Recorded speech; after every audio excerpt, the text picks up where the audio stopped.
नमस्कारः मित्राणि। 18 पुराणानि सन्ति।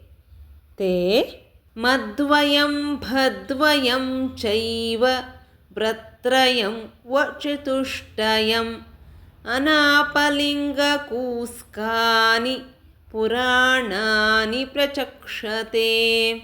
मद्वयं मत्स्यपुराणं, मार्काण्डेयपुराणं।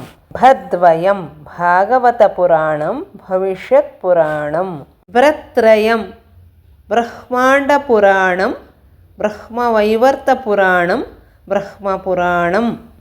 चतुष्टयं वामनपुराणं, वराहपुराणं, विष्णुपुराणं, वायुपुराणम्।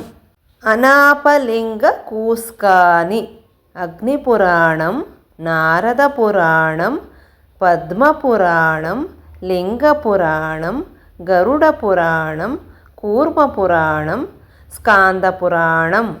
एतेन श्लोकेन 18 पुराणानां नामानि सुलभतया स्मरितुं शक्यते। पुनः नूतनविषयं स्वीकृत्य आगमिष्यामि। तावत्पर्यन्तं नमस्कारः। पुनर्मिलामः। जयतु संस्कृतं, जयतु भारतम्।